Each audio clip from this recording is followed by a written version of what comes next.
Nice movie ആയിരുന്നു. ഇപ്പോൾ recent കണ്ടതിൽ ഒരു തിങ്കളാഴ്ച നിശ്ചയം പോലത്തെ ഒരു വൈബിലൊക്കെ വരുന്നൊരു നല്ലൊരു പടമായിരുന്നു.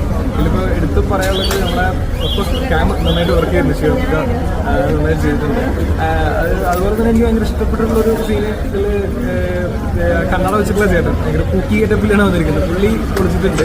പുള്ളി ആ ഇന്റർവ്യൂവിന്റെ സമയത്ത് ഇതൊക്കെ അറിയതൊക്കെ ഒന്ന് കൊടുത്തിട്ടുണ്ട് പറഞ്ഞ സാധനം അത് സൂപ്പറായിട്ടുണ്ട്. മൊത്തത്തിൽ എനിക്ക് ഭയങ്കര കൈൻഡ് ഓഫ് ഒരു എന്റർടൈൻ ചെയ്ത് ഒരു പഴയ വൈബിലിരുന്ന് കാണാൻ എനിക്ക് നല്ല പടം. അങ്ങനെയായിരുന്നു എനിക്ക് ഫീൽ ചെയ്തത്. എല്ലാവരും തീർച്ചയായിട്ടും വളരെ നല്ല പടമായിരുന്നു. ഒട്ടും പ്രതീക്ഷയില്ലാതെ വന്നത്, പക്ഷെ ഇത്ര നല്ലതായിരിക്കും വിചാരിച്ചില്ല. അത്യാവശ്യം ചെറിയ ചെറിയ കോമഡികളും ഒരു നാട്ടിൻപുറത്ത് നടക്കുന്ന കാര്യങ്ങളൊക്കെ നല്ല ഡീറ്റെയിൽ ആയിട്ട് കാണിച്ചു. മീൻസ് എന്താ നെക്സ്റ്റ് നമുക്ക് ഊഹിക്കാൻ പറ്റുന്നില്ല. അതൊരു നല്ലൊരു കുറേ ഇങ്ങനത്തെ ഒരു സിനിമ കണ്ടിട്ട് നല്ല മ്യൂസിക്, സ്റ്റാർട്ടിംഗ് തൊട്ടേ അവസാനം വരെ കണ്ടിരിക്കാം. മൂവിയാണ്. ഒരുപാട് ആൾക്കാരിലേക്ക് ഈ മൂവി എത്തട്ടെ.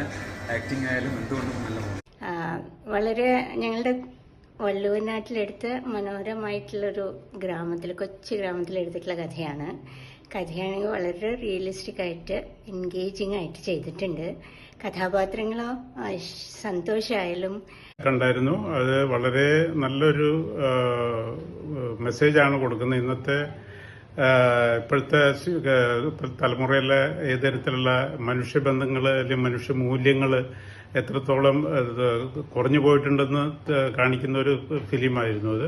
എല്ലാവരും ഫാമിലി ആയിട്ട് കണ്ടിരിക്കേണ്ടതാണത്. ഇന്നത്തെ വളരെ നാളുകൾക്ക് ശേഷമാണ് ഒരു മലയാളം സിനിമ കാണാൻ തീരുമാനിച്ചത്. ഒരു അഡ്വർടൈസിങ്ങിന്റെ ഒരു കോലാഹലങ്ങളൊന്നും ഇല്ലാത്തൊരു ആയിരുന്നു കോലാഹലം. ഞാൻ വളരെയധികം എൻജോയ് ചെയ്തൊരു ചിത്രമാണ്. ഇതിന്റെ തീം നമ്മുടെ മരണവീടുകളിൽ കാണുന്ന അസംബന്ധ നാടകങ്ങളിൽ നിന്ന് ഡെവലപ്പ് ചെയ്തൊരു തീമാണ്. അത് വളരെ ഭംഗിയായി ചെയ്തിട്ടുണ്ട്.